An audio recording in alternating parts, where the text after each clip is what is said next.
दिव्या Gaikwad madam. सन्मान्य महापौर madam, सन्मान्य आयुक्त सर, सन्मान्य सर्व सदस्य, अधिकारी वर्ग, पत्रकार बंधू भगिनींनो आणि प्रेक्षकगृहातील प्रेक्षक.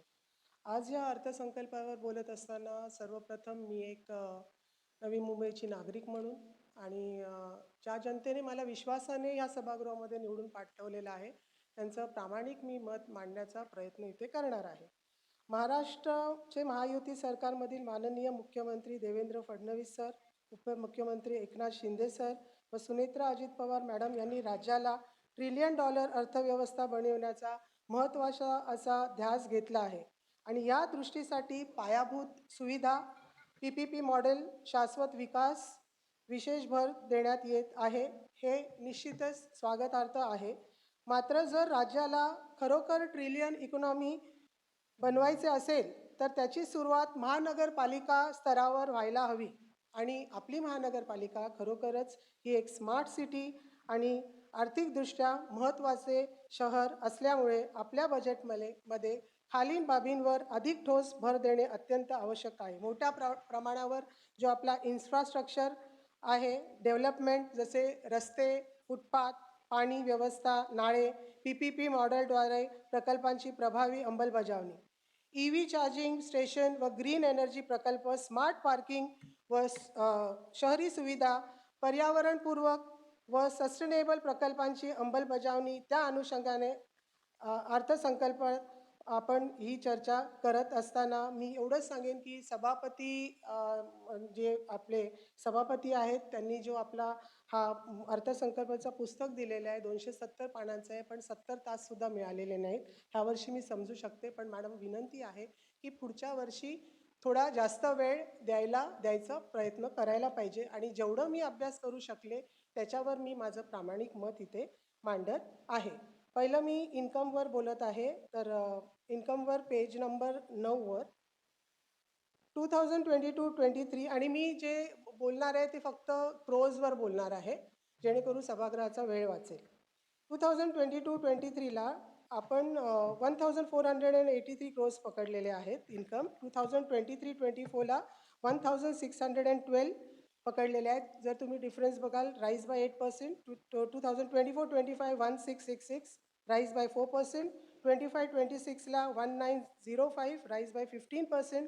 आणि 26-27ला आपण पकडलेला आहे अंदाजे एस्टिमेट जो आहे तो 2055 पकडलेला आहे 5%. तर मला एवढंच म्हणायचं आहे की इकडे आपण इन्क्रीज करणं गरजेचं आहे. इन्क्रीज शुड बी बाय 10%, म्हणजेच 2095 असं असायला पाहिजे. कारण का $1 ट्रिलियन इकॉनॉमीकडे आपण आता वाटचाल करत आहोत आणि निश्चितपणे जी FDIची इन्व्हेस्टमेंट येणार आहे आणि त्या इन्व्हेस्टमेंटच्या दृष्टिकोनातून आपल्याकडे जे GSTच्या माध्यमातून वाढ होणार आहे, तर राईज शुड बी बाय 10% असं मला वाटते. नंतर 2 नंबरचं पॉईंट आहे प्रॉपर्टी टॅक्स, पेज नंबर 43-44वर जर आपण बघितलं तर 22-23ला 579 crores, 23-24 666 crores, 14% rise. 24-25 771 crores, 16% rise आहे. 25-26 900, 16% राईज आणि एस्टिमेटेड 26-27 1200 33% राईज आहे. तर मला एवढंच विचारायचं आहे की हा 33% राईज कसा असू शकेल, किंवा येणाऱ्या काळामध्ये आपण जो निर्णय असं ठरवलं की 500 स्क्वेअर फीटच्या घरांना आपण 0% सवलत देणार आहोत, तर ह्याच्यावर मला थोडा खुलासा करण्यात यावा. नंतर आपण बघाल तर सब हेड्स इथे आहेत, रेसिडेन्शियल, कमर्शियल, इंडस्ट्रियल कलेक्शन, आणि त्याच्यामध्ये आपण खूप अप्स अँड डाऊन्स असे दिसत आहेत. पहिल्यांदा आपण पॉईंट 1वर बघाल तर रेसिडेन्शियल 22-23ला 102 crores आणि 23-24ला 122.5 crores, 20% राईज. 24-25ला 92 crores, तिथे -30% हे कमी दिसतं आहे, डिडक्शन आहे. 25-26ला 129 crores आहेत, 40% राईज. आणि 26-27 एस्टिमेटेड आहेत 174, तिथे 34% राईज आहे. तर तिथे -30 24-25ला कसं आहे ह्याच्यावर मला माहिती देण्यात यावी. सेकंड पॉईंट आहे कमर्शियलवर. 22-23ला 81.8 crores, 23-24ला 72 crores, परत इथे -10% आपल्याला डिडक्शन दिसतं आहे. 24-25ला 124 crores आणि तिथे हेवी राईज जसं मी म्हटलं तर 72% तिथे राईज दिसते. 25-26 156 crores 31% राईज आहे आणि 26-27 एस्टिमेटेड 208 crores तिथे 33% राईज आहे. तर परत इथे -10% आपल्याला दिसतोय 23-24ला आणि राईज 72% दिसतोय 24-25ला. आता थर्ड पॉईंटवर बघाल तर इंडस्ट्रियल 22-23 90.25 crores, 23-24ला 116 crores राईज बाय 30%, 24-25ला 132 crores राईज बाय 13%, 25-26ला 155 crores 17% राईज अँड 26-27ला 207 crores अगेन राईज बाय 13%. मला इथे बोलायचं आहे की पुन्हा 24-25ला हे जे राईज आहे ते कसं लेस आहे ह्याचं एक्सप्लेनेशन देण्यात यावं. प्रॉपर्टी ट्रान्सफर फीजवर बोलत असताना आणि डिले चार्जेस 22-23ला 56 crores, 23-24ला 78 crores राईज बाय 38%, 24-25ला 85 crores राईज बाय 9%, 25-26ला 81 crores इथे पुन्हा -5% डिडक्शन आहे अँड 26-27ला 109 crores आहे. तर इथे 35%ने राईज आहे. तर पुन्हा -5% कसं आहे त्याचं मला एक्सप्लेनेशन आहे 25-26ला. नंतर आपण जर बघितलं की टाउन प्लॅनिंग पेज नंबर 13,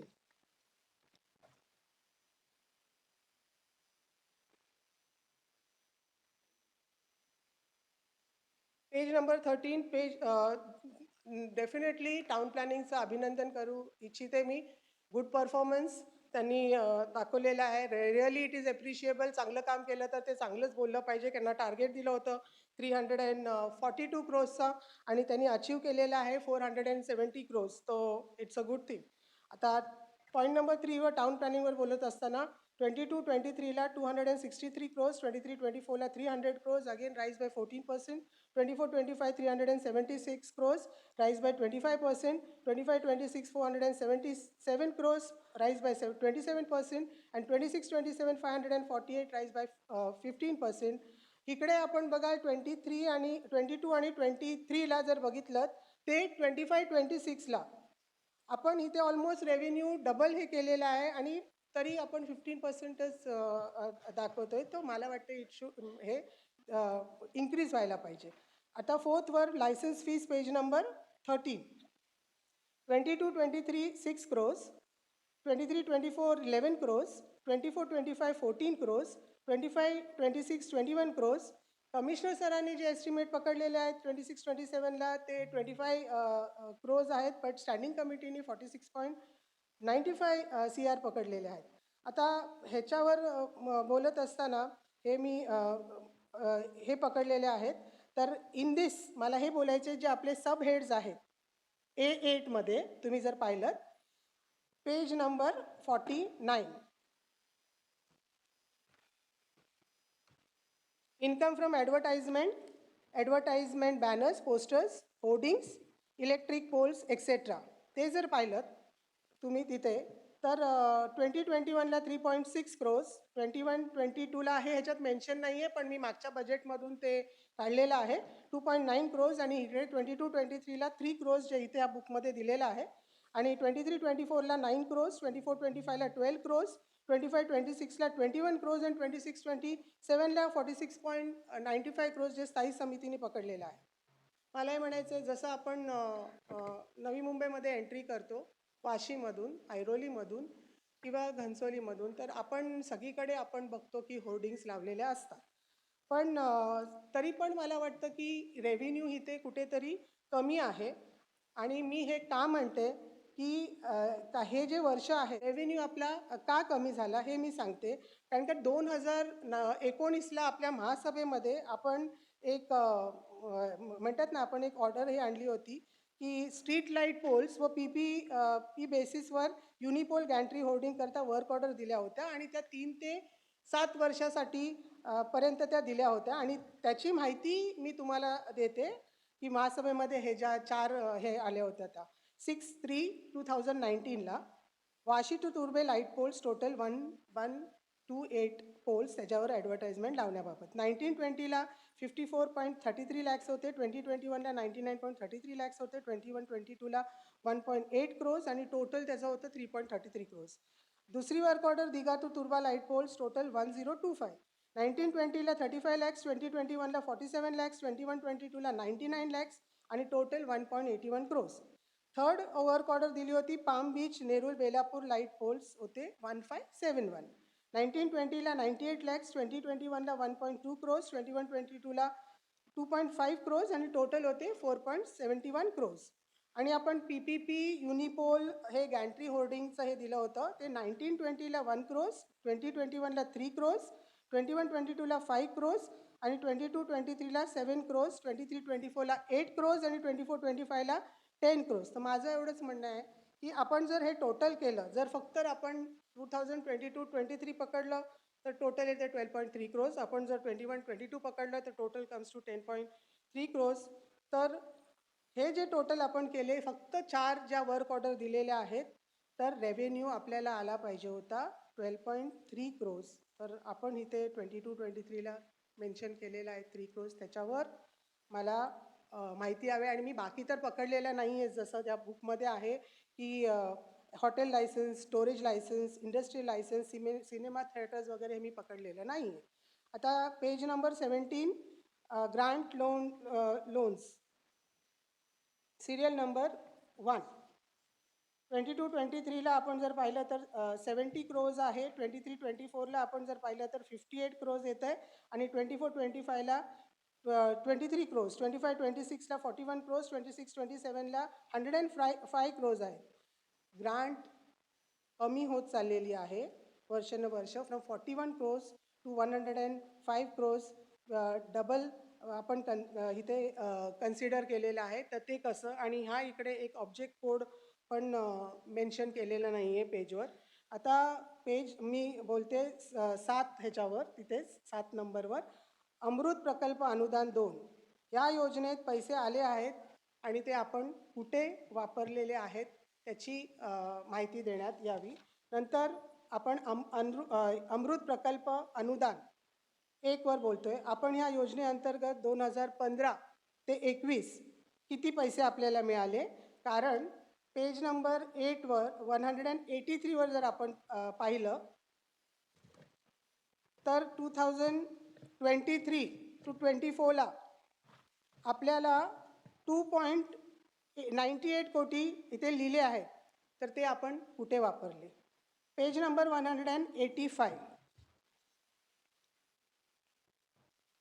अमृत प्रकल्प 2 सिरियल नंबर 1 प्रकल्प जमा शासन मंजूर प्रकल्प रक्कम 437 crores लिहिले आहे, पण 25-26ला 94 crores भेटले आहेत आणि 26-27ला 167 आपण एस्टिमेट पकडला आहे. तर 437 crores हे आपल्याला कुठून भेटणार आहेत आणि ते कुठे वापरणार आहोत याची माहिती देण्यात यावी. आता पेज नंबर 17-12 आहे केंद्र राज्य शासन पुरस्कृत प्रकल्प कर्ज.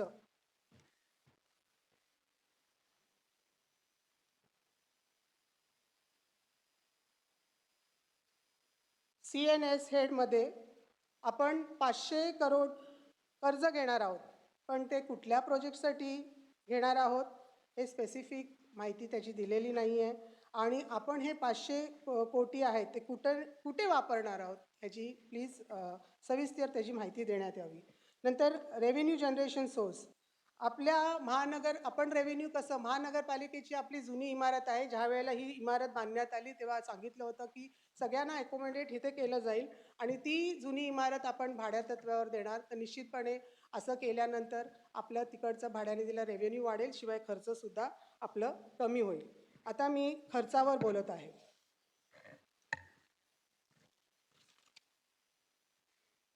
पेज नंबर 53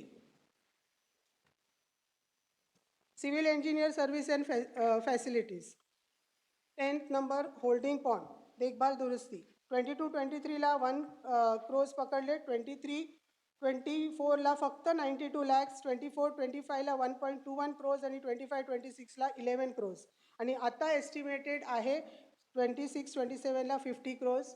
रिअली मी ॲप्रिशिएट करते की ह्या इकडे याचा विचार करण्यात आला, कारण का ह्याच्यामुळे लोकांना किती त्रास होतो, घरामध्ये पाणी जातो आणि खरोखरच दुर्गंध पसरते. माझ्या एरियामध्ये पण होल्डिंग पॉईंट आहे आणि खरोखरच ती काळाची आज गरज आहे. फक्त एवढी विनंती असेल की जे आपण मेन्शन केलेलं आहे ते करण्यात यावं आणि प्रायोरिटी बेसिसवर ते करण्यात यावं. तर निश्चितपणे याचं स्वागत करते. आता पॉईंट नंबर 6वर आपण जर पाहिलं तर रिपेअर अँड मेंटेनन्स ऑफ नाला. सुरुवातीला आयुक्तांनी इकडे सुद्धा पकडलेली रक्कम आहे 18.25 crores हा अंदाज मांडलेला आहे, परंतु तो कमी करून 10 कोटीवर घेतलेला आहे. तर माझं असं म्हणणं आहे की हे ह्याच्यात म्हणजे आपण कमी इथे का केलेले आहे त्याचं स्पष्टीकरण देण्यात यावं. कारण का नाला आपण पाहिलं की प्रत्येक नोडमध्ये नाळे आहेत. जर तुम्ही सायन पनवेल हायवेला पण पाहिलं तर सेक्टर 1 टू सेक्टर 7 नाळ्या आहेत. तिथे बाजूला रेसिडेन्शियल एरिया आहेत. हे प्रत्येक ठिकाणी आपल्या नवी मुंबईमध्ये आहे आणि तिथल्या नागरिकांना पावसामध्ये जी मच्छरवाढ वगैरे असते त्याचा खरोखरच खूप त्रास होतो. म्हणून ह्या सगळ्या ज्या नाला विजन आहे त्याच्यावर आपण विचार करणं गरजेचं आहे, जेणेकरून जनतेला त्रास होता कामा नये. नंतर आपण पाहिलं की पॉईंट नंबर 1वर रस्ते पदपथ देखभाल व दुरुस्ती वार्षिक AMC 25-26 आपण ऑलमोस्ट 90 crores खर्च केलेले आहेत आणि 26-27ला आपण 60 crores पकडलेले आहेत. नंतर पॉईंट 2वरच तिथे आहे रस्ते पदपथ रिपेअर रोड फुटपाथ आपण 8.6 crores 25-26ला पकडलेले आहेत आणि 26-27ला आपण 20 crores पकडलेले आहेत. जर टोटल आपण केलं तर ह्याचं होतं आहे 98 crores 25-26ला आपण जे स्पेंड केलेलं आहे. तर मला वाटतं purely this is waste of money. आपण स्टँडर्ड टाईपचे फुटपाथ करणं गरजेचं आहे आणि गुड क्वालिटीचे फुटपाथ करणं गरजेचं आहे. आणि मी पुढे म्हणते की पेज नंबर 55लाच जर आपण पाहिलं civil engineering services first one construction of road and footpath 22-23ला आपण काय केलं आहे 116 crores खर्च केले. 23-24ला 172 crores खर्च केलेले आहेत. 24-25ला 248 crores 25-26ला 233 crores आणि 26-27ला आपण एस्टिमेट पकडलं आहे 300 crores. तर मला असं वाटते की इकडे आपण वाढवायला पाहिजे. जे आपण रिपेअरमध्ये खर्च करतो ते इथे वाढवले तर आपण 400 crores जर केले तर मला वाटतं नवी मुंबईमध्ये आज फुटपाथ आणि रस्ते कारण का हे बेसिक गोष्टी आहेत आणि प्रत्येक एरियामध्ये ते गरजेचं आहे. वन टाईम जसं मी म्हटलं स्टँडर्ड फुटपाथ केले कारण का तुम्ही माझ्या एरियामध्ये येऊन बघा. मला वाटतं सभागृह नेते ना माहिती आहे काय अवस्था आहे मॅडम. कारण तुम्ही पण आय वेलकम यू ऑल्सो की तुम्ही बघा चालू शकत नाही. सिनियर सिटीजन मागे पेपरमध्ये पण सुद्धा आलं होतं की मी म्हणेन एंटिक फुटपाथ आहेत, सिडको काळीन फुटपाथ आहेत आणि सिनियर सिटीजन्स पडलेत, त्यांचा हात फ्रॅक्चर झाला आहे, पाय फ्रॅक्चर झालेले आहेत, इवन प्रेग्नेंट विमेन चालू शकत नाही आहे, अशी अवस्था आहे. तर निश्चितपणे आपण जर वन टाईम जर असं ज्या ज्या एरियामध्ये गरजेचं आहे तिथे जर तुम्ही हे योग्य ठिकाणी जर वापर केलेला आहे पैशाचा इन्स्टेड ऑफ म्हणतात ना ह्याच्यासाठी रिपेअरसाठी. कारण का रिपेअर केलेलं माझ्याकडे रिपेअर केलं आहे 10 दिवस आधी, तुम्ही आता बघा काय अवस्था आहे. तर हे पैसे आपण जर इथे लावले तर खरोखरच 10 ते 15 वर्ष आपल्याला फुटपाथचं हे बघण्याची गरज नाही आहे. नंतर 57 पेज नंबर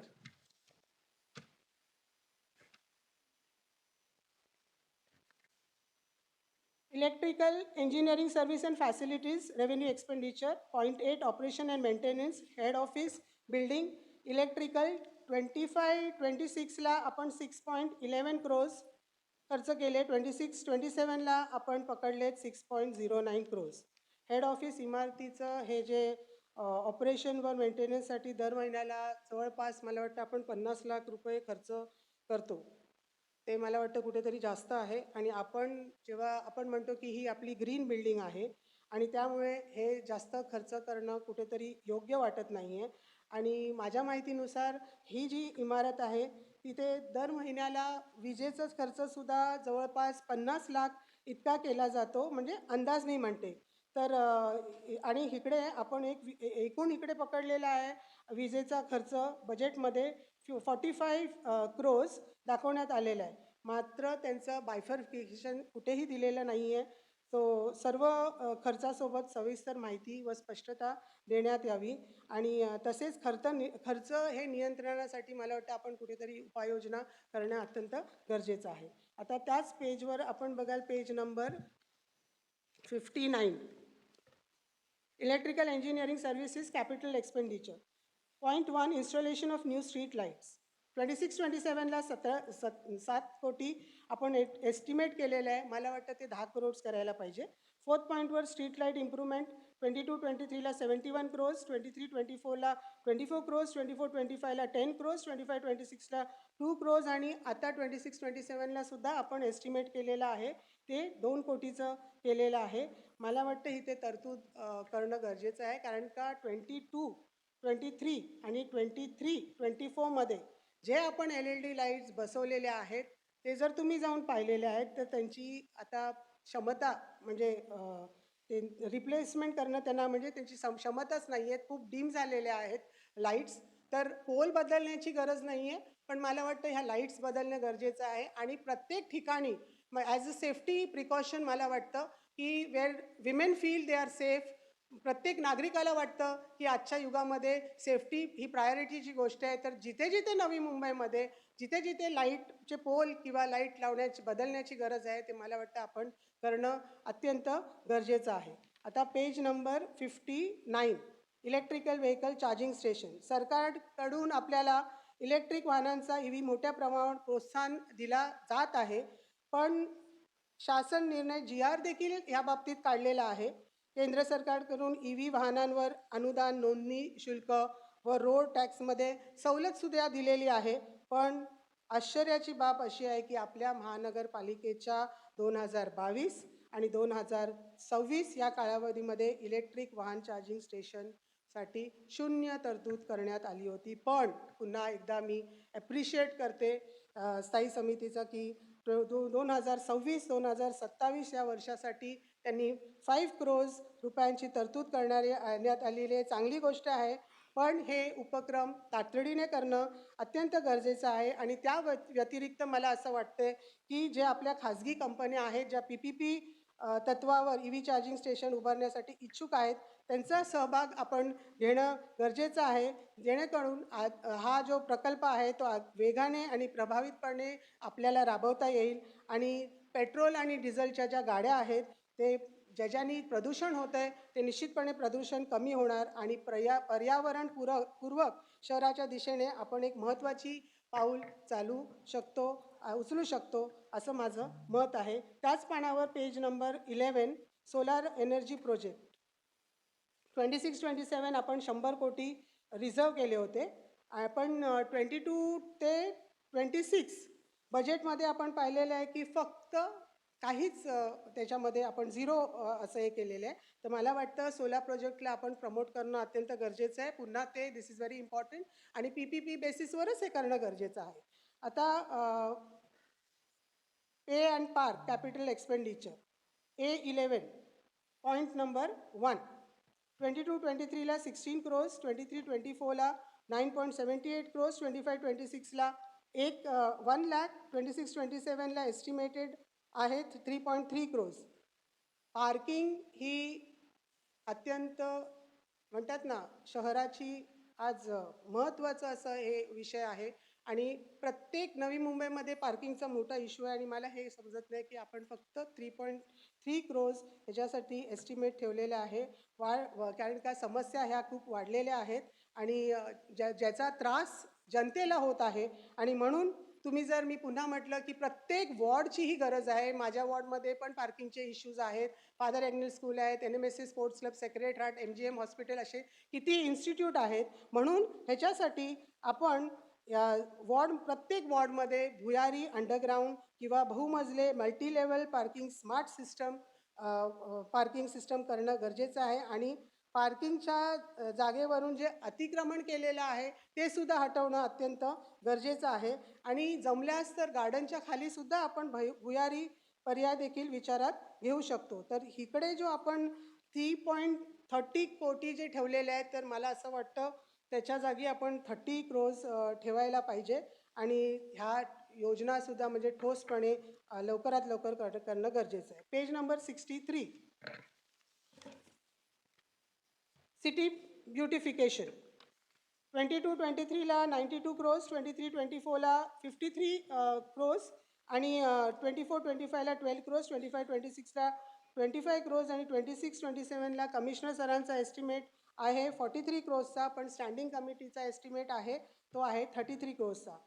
मला हे म्हणायचं आहे की आपण इथे सिटी ब्युटिफिकेशनचं रेड्यूस का केलं? कारण का आपण जेव्हा बाहेरगावी जातो तर आपण अट्रॅक्ट होतो, आपल्याला तिकडच्या गोष्टी आवडतात आणि आपण नेहमी म्हणतो की बघा इकडे असं आहे तसं आहे. तर मला हे म्हणायचं आहे की आपली जर सिटी आपण ब्युटिफाय केली चांगल्या पद्धतीने आपण जर केलं तर आपल्या सिटीची व्हॅल्यू वाढते, टुरिस्ट अट्रॅक्शन वाढतं आणि म्हणून म्युझियम्स, मेमोरियल्स किंवा बोटोनॉटिकल गार्डन्स आपण बांधू शकतो आणि निश्चितपणे आपली जी नवी मुंबई शहर आहे तिथे इतरांना आपण अट्रॅक्ट करू शकतो. म्हणून इथे जी तरतूद आहे ती मला वाटतं दॅट शुड बी इन्क्रीज्ड आणि 50 crores करणं गरजेचं आहे असं माझं मत आहे. नंतर आपण page number 87 health malaria eradication A23 26-27ला एस्टिमेटेड बजेट होतं 15 crores.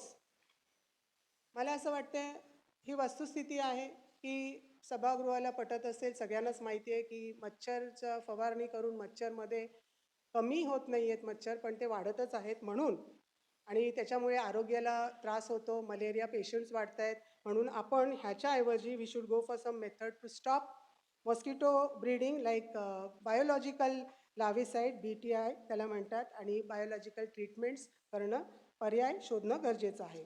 आता page number 71 service art and social welfare 9 point development of entrepreneurship support programme 24-25ला 18.39 crores, 25-26ला 23.50 crores खर्च केला. एक्झॅक्टली इकडे आपण बघितलं तर 23.50 crores जे इकडे जेवढा बजेट ठेवलेला आहे तेवढा खर्च करण्यात आला आहे. पण 26-27ला 19.50 crores आपण एस्टिमेट केलेला आहे. तर मला ही माहिती देण्यात यावी की आपण जे 23.50 crores खर्च केले त्याचं आउटपुट काय निघालं आहे, हाऊ इज इट बेनिफिशियल आणि आता जे आपण 19.50 crores सुद्धा आपण ठेवलेले आहेत ते आपण कसं खर्च करणार आहोत, कुठे खर्च करणार आहोत आणि त्याचं आउटपुट काय निघणार आहे. नंतर page number 77 A17 construction of electric और गॅस बर्नर. इथे आपण पाहाल तर 22-23ला नो बजेट 0, 23-24 0 बजेट, 24-25 0 बजेट, 25-26ला 1.36 crores ठेवलेले आहेत आणि 26-27ला 30 lakhs ओनली एस्टिमेटेड बजेट ठेवलेलं आहे. आपण आता पर्यावरण संवर्धन आणि झाडांचे संरक्षणाबाबत गंभीर्याने विचार करण्याची गरज आहे. प्रत्येक स्मशानभूमीमध्ये मला वाटतं इलेक्ट्रिकल दहन क्रिमेटोरियम लावणं अत्यंत गरजेचं आहे आणि नागरिकांमध्ये अवेअरनेस आणि करणं गरजेचं आहे. त्यापेक्षा आता माझ्याकडे किती नागरिक येऊन म्हणतात की they really want that electrical crematorium त्यांना हवं आहे. आणि त्या व्यतिरिक्त मी सांगते की सध्या मार्केटमध्ये सुद्धा तुम्ही गेलात तर तुम्हाला असे शेणापासून तयार केलेले कावडोंक जे लॉग्स आहेत ते उपलब्ध आहेत आणि ते विशेषतः ते दहनासाठीच वापरले जातात. तर अशा पर्यायपूरक पर्यायाची वापर याला प्रोत्साहन करावी. त्या व्यतिरिक्त जे आपले प्राणी आहेत त्यांच्यासाठी सुद्धा आपल्याला एक क्रेमेटोरियम असणं गरजेचं आहे. Because we are staying in a smart city आणि स्मार्ट सिटीमध्ये त्यांचा पण विचार करणं तेवढंच गरजेचं आहे. तर आपण स्मार्ट सिटीमध्ये राहत आहोत तर आपण त्या दिशेने ठोस पावलं उचलणं अत्यंत गरजेचं आहे आणि पर्यावरणपूरक उपाययोजना राबविणे सुद्धा अत्यंत गरजेचं आहे असं माझं मत आहे. आता पेज नंबर 85 A22 सेवा पर्यावरण पर्यवेक्षण सर्व्हिस एन्व्हायरमेंट मॉनिटरिंग पर्यावरण यंत्र देखभाल दुरुस्ती सन 25-26ला 1 crore खर्च करण्यात आले. तर माझा प्रश्न असा आहे की कोणत्या पर्यावरण यंत्रेवर 1 crore दुरुस्ती करण्यात आली याची माहिती देण्यात यावी. जर का आपण बघितलं एकूण पर्यावरण पर्यवेक्षण दॅट इज एन्व्हायरमेंट मॉनिटरिंग याच्यामध्ये 23-24ला 2,06 लाख आणि 24-25ला 21 कोटी 75 lakhs व 25-26ला 6.14 CR खर्च केले. पण दिवसांदिवस पोल्युशन कंट्रोल नाही आहे. उलट पोल्युशनमध्ये वाढ झालेली आहे आणि ते आपल्या हाताच्या बाहेर गेलेलं आहे. आणि म्हणूनच ह्या गोष्टीचा खुलासा करण्यात यावा की हे पैसे आपण कुठे वापरले. तसेच 2026-27ला जे आपण 19.64 क्रोर्स खर्च करणार आहोत, मला वाटतं ते खर्च केल्यानंतर तरी पर्यावरण पोल्युशन कमी होईल. आणि माझं एक मत आहे मॅडम की ॲक्च्युली मला मागच्या वेळेला बोलायचं होतं, माझा आवडता विषय होता पर्यावरण, मला बोलायचं होतं, पण काही कारणामुळे मी येऊ शकली नाही. तदर्थ समिती असणं अत्यंत गरजेचं आहे. कारण का तुम्ही मागचा जर चार्ट पाहिलात, ज्या वेळेला तदर्थी समिती होती आणि ज्या वेळेला सगळे सदस्य त्याच्यामध्ये होते, सगळ्यांनी मिळून आत्ताचा चार्ट जो वाढलेला आहे आणि त्या काळाचा चार्ट जर पडला तर मी म्हणत नाही पोल्युशन नियंत्रणात होतं, पण निश्चितपणे पोल्युशन जेवढं आत्ता आहे तेवढं तेव्हा नव्हतं. It was under control. तर माझी रिक्वेस्ट आहे मॅडम की जर तुम्ही ती तदर्थ कमिटी जर स्थापन केली तर निश्चितपणे आपण आन्सरेबल म्हणजे जे अधिकारी आहेत त्यांना आन्सरेबल ते अकाउंटेबिलिटी असेल. आणि MPCBला पण आपण प्रश्न विचारणार म्हणजे कुठेतरी ॲक्टिवनेस आपण विचारू शकतो त्यांना. म्हणून मला वाटतं मी विनंती करते तुम्हाला की ही कमिटी असणं अत्यंत गरजेचं आहे. नंतर page number 103 information and technology A29 serial number 6 CCTV surveillance 22-23ला आपण 64 क्रोर्स खर्च केलेले आहेत आणि 23-24ला 13.6 क्रोर्स, 24-25ला 8.5 क्रोर्स, 25-26ला 8.6 क्रोर्स आणि आता एस्टिमेटेड आहेत 40 क्रोर्स. तर 2022 ते 2026पर्यंत आपण 100 क्रोर्सच्या वरती खर्च केले आहेत, तरीसुद्धा आपले सर्व नोड सेफ नाही आहेत. आणि आज CCTV कॅमेरा हे एक बेसिक नीड आहे आणि मला वाटतं ते करणं अत्यंत गरजेचं आहे. नंतर page number 187 15 finance commission grant and expenses. First 15th वित्त आयोग अनुदान 15 finance commission grant water supply sewerage 23-24ला 33.35 क्रोर्स आले होते आणि ते आपण कुठल्या प्रोजेक्टसाठी खर्च केले ह्याचा तपशील देण्यात यावं. प्रकल्प खर्च .1 15th वित्त आयोग अनुदान 15th finance commission grant water supply and sewerage 2024-25ला 25.58 क्रोर्स खर्च करण्यात आले होते आणि 2024ला आपण 70.95 क्रोर्स खर्च करण्यात आले होते. तर आपल्याला अनुदान आलं होतं 33.35 क्रोर्स आणि आपण खर्च केला 25.58 क्रोर्स. 24-25ला आपण 70.94 क्रोर्स खर्च केला आणि 25-26ला टोटल खर्च आहे 96.52 क्रोर्स. तर ह्याच्यावर अधिक खुलासा खर्चाचा करण्यात यावा.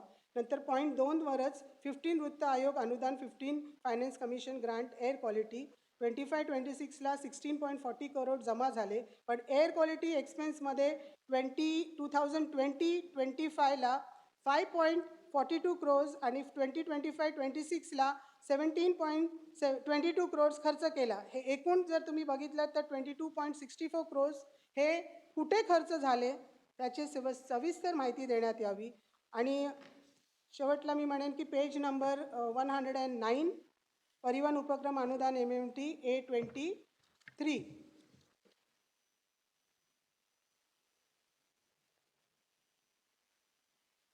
22-23ला 167 क्रोर्स, 23-24ला 225 क्रोर्स, 24-25ला 241 क्रोर्स, 25-26ला 221 क्रोर्स खर्च केले आणि आता एस्टिमेटेड आहेत 26-27ला 205 क्रोर्स. दरवर्षी आपण NMTला पैसे देतो पण रिटर्न्स आपल्याला तसे मिळत नाहीच आहेत. बऱ्याच आपल्या वास्तू अशा आहेत त्या बांधण्यात आल्या आहेत, जसं वाशी डेपो बिल्डिंग असेल किंवा वाशी ऑलिम्पिक साईज स्विमिंग पूल आजपर्यंत अनयूज्ड आहे आणि टॅक्स पेयर्स जी लोकं आहेत त्यांच्यामध्ये हीच नाराजी आहे की लवकरात लवकर हे भाडे तत्वावर देण्यात यावे.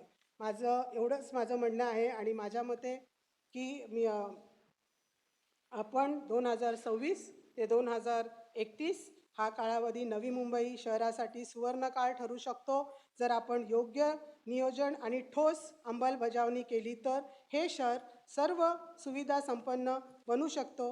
विजन मोठं आहे, पण अंमलबजावणी ठोस नसेल तर ट्रिलियन इकॉनॉमी आणि नवी मुंबईचा विकास हे फक्त स्वप्नच राहील. थँक्यू.